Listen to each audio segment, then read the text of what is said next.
My favourite Transformers series is Transformers Armada, and that is only because it is the Transformers series that I grew up on. My first Transformers series was Transformers Armada.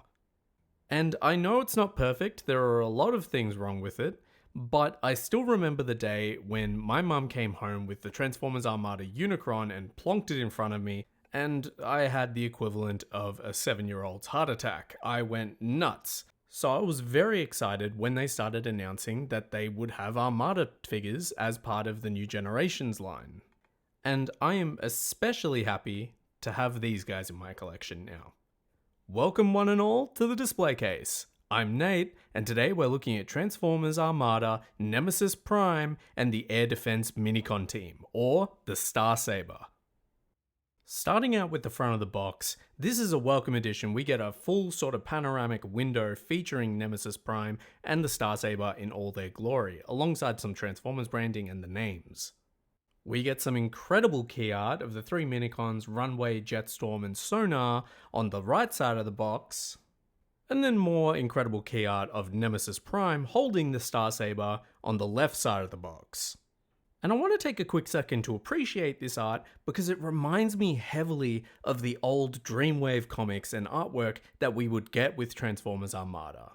See, back then you would get like a little booklet with each figure that would have like a catalogue of the other figures in the line, as well as a little comic from the Dreamwave series. And that was really nice to have back then, so it's awesome to see, I guess, a little homage to that era on the sides of this box. On top of the box, we also get a little bit of artwork with like some cabling and a Decepticon logo, I guess sort of signifying Nemesis Prime's cable-y design in the show. Following that, on the back of the box, that cabling sort of motif drags down where we see renders of Nemesis Prime, the Star Saber, how it comes together, and the three Minicons. It's also cool to see that they've done what they've previously done in Age of the Primes and put Cybertronian text on the box for the relic that is the Star Saber, and that's what this translates to.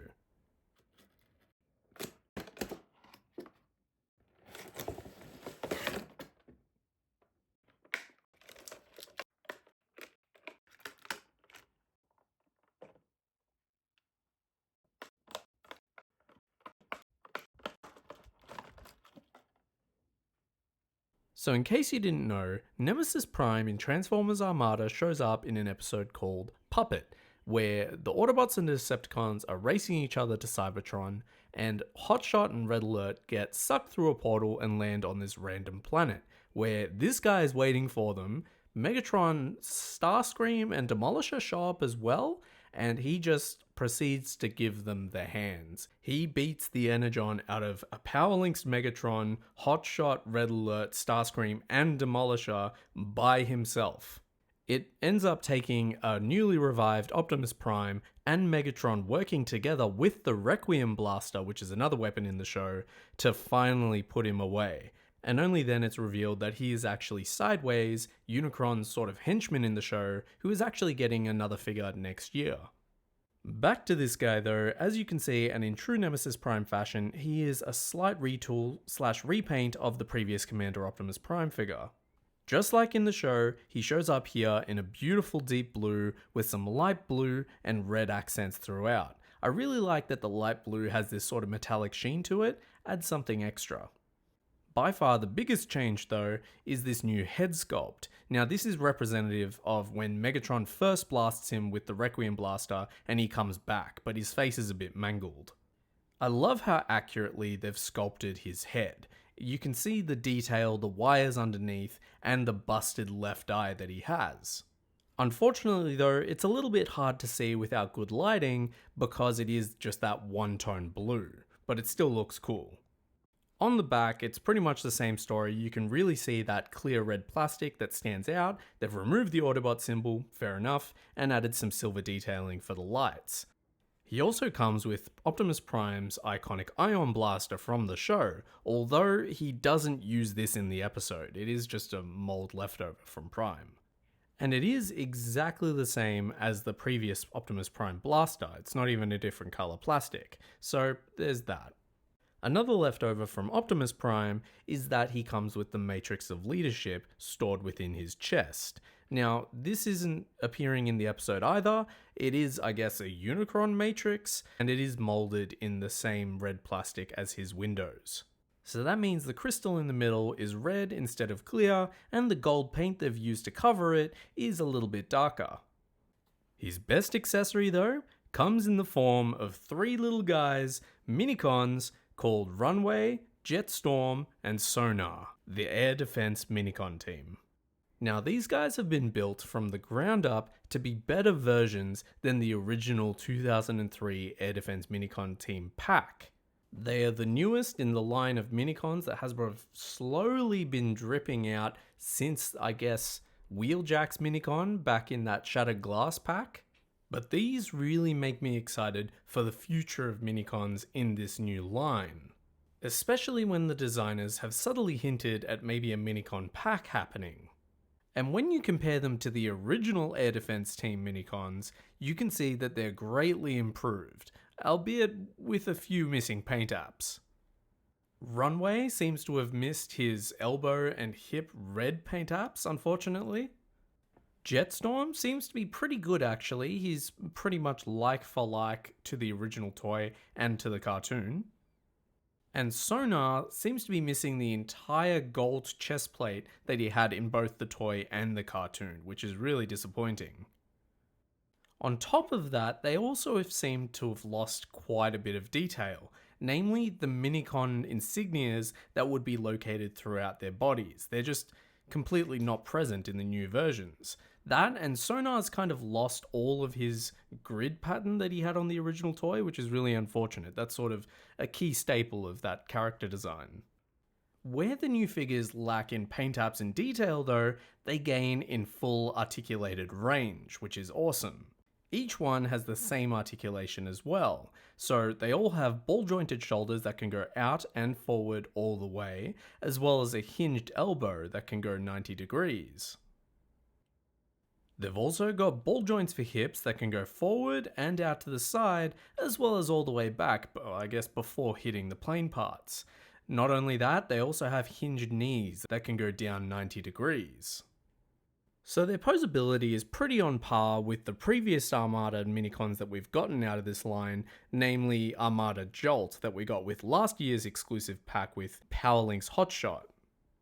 And despite all the creative decisions they've made here, I'm still excited to see more Minicons come out in this line, like the Skyboom Shield, like the Requiem Blaster, amongst others as well, of course. I would love to see the original 3 Minicons that we see with the Autobot team and the Decepticon team, but that's all in the future. I think if they were going to release a set of Minicons to represent Armada as a whole, the Air Defense Minicon team would be it. It's literally the defining piece of the Armada weapons. Especially when the Star Saber itself has been adapted into numerous other pieces of Transformers media over the years, since its inception in Armada. And speaking of the Star Saber, to get there you have to transform these guys into their jet forms.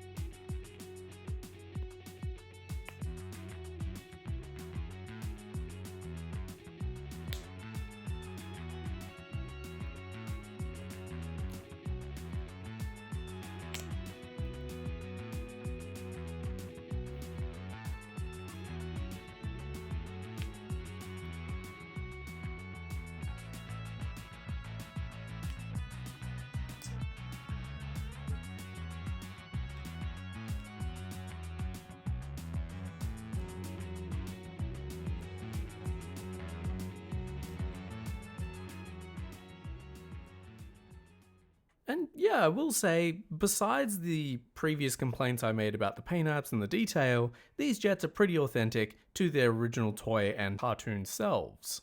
The originals were made out of largely clear plastic because of the light up gimmick that the first few Transformers Armada figures had. So the new versions are solid plastic and are, I'm finding, slightly larger than their original counterparts. Which is good when it comes to their robot and jet modes, but when it comes to the Star Saber, it might pose a little bit of a problem. To get to their Star Saber mode, you essentially start by folding down Sonar's arms and then splitting his legs open down the middle, spreading them out from side to side. Then you hit Jetstorm simply by folding up his jet mode cockpit over the back of the rest of the jet. Then you connect him to the base of the sword by plugging his landing gear piece into the little slot on the front of Sonar, making sure to plug Sonar's legs into Jetstorm's legs. You then literally take Runway and plug him into the top of Jetstorm, and there you have it, there's the Star Saber. It does compare to the original one quite nicely when it comes to scale and display. The new one is obviously cast in the white and grey plastic, whereas the original has that clear plastic sheen.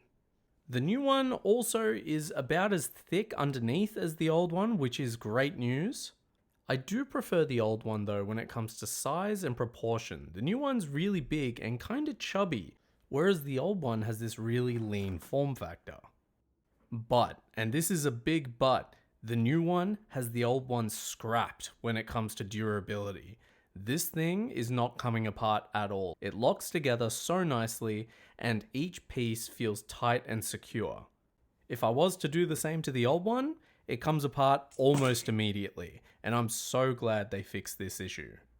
However, the new one is really big, and when I say really big, it's actually taller than Deluxe Armada Hotshot, which is crazy considering he's probably the main wielder of the weapon in the show. You can get him to hold it and hold it up, but you do have to do a little bit of balancing for it to work. And now I'm getting why they included a smaller Star Saber version with Starscream. Speaking of old Screamer, he can also hold the Star Saber. It looks a little bit more natural here than it did with Hotshot because Starscream's a bit of a bigger build.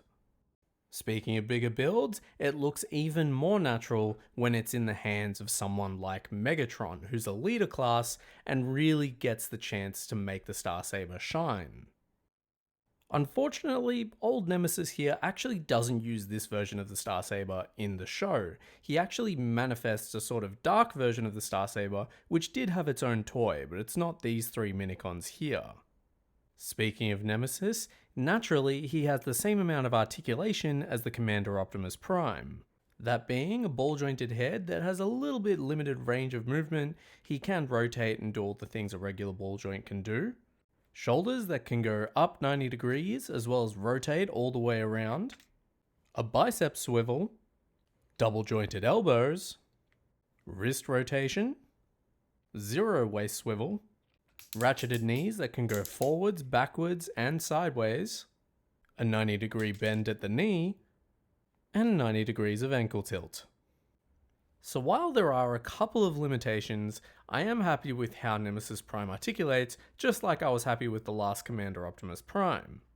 He does have a couple of quirks though. He's significantly looser in most aspects. His chest plate just sort of flops around, those wrist cannons just fall off constantly, and it's a bit of a pain if I'm honest. I'm not sure if it's because of the new plastic color, or a different plastic type, or mold degradation even, but I really wish it wasn't there. And he's lucky he looks as good as he does. He's also lucky that it's really easy and intuitive to transform him, just like it was with Armada Optimus Prime.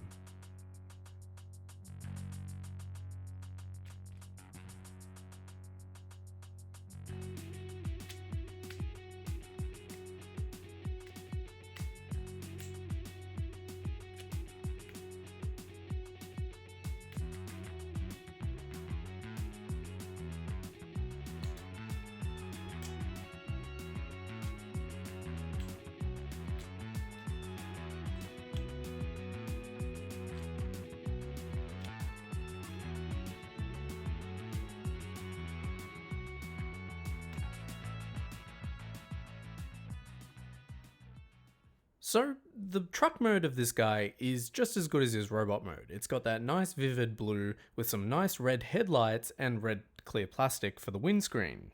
In the episode, he does have a trailer, but unfortunately they didn't include one. He is, however, compatible with the previous Armada Prime's trailer, which looks a little bit out of place because of the colouring. I am missing the trailer, but I do understand why they didn't include it. I think it would have inflated the price probably a bit too much for most people's liking. And comparing him to Optimus Prime, I'm actually really enjoying the red tinted windscreen. Comparing him to the other Autobots as well, I kind of wish that Optimus's was like tinted blue or something to that effect. I feel like it would have looked better. And given that there are massive light blue fists on the back of the truck, you can correctly assume that this guy turns into a combined mode as well, even with the lack of a trailer. I spared you from having to watch a transformation for the third time, but here he is in his combined form. Just like Optimus Prime, he is compatible with that trailer. We never see him do this in the episode, so it's lucky that we're getting any extra detail here at all. That being said, I am happy that we got some extra paint apps on the combined mode head to see what that would have looked like. Overall, I think this is actually a really worthwhile addition to that sort of exclusive roster of Armada characters that we seem to be getting. This version of Nemesis Prime in particular presents a sort of scary image of Optimus Prime that's sort of controlled by Unicron, so it has a really cool presence when it's on your shelf. Being the big Armada fan that I am, I cannot wait for this mold to be redone again for the Power Links Optimus Prime that shows up later in the series. Not even mentioning the Star Saber, which in and of itself is an incredible set and I think worthy of a deluxe price point. I really hope that this release opens up the gateway for more minicons to be released in the future and even more Unicron Trilogy characters, because those fans are starting to grow up now. I know I have. And we have money, so, you know. It's really an exciting time to be a Transformers fan overall. Thank you so much for watching my video. I really appreciate it. If you like this, feel free to check out my channel where I've got more videos just like this one. Feel free to leave a like, subscribe, or even a comment with your own thoughts on the Nemesis Prime and the Minicon set. I'd love to read them. Thank you again, and we'll catch up soon.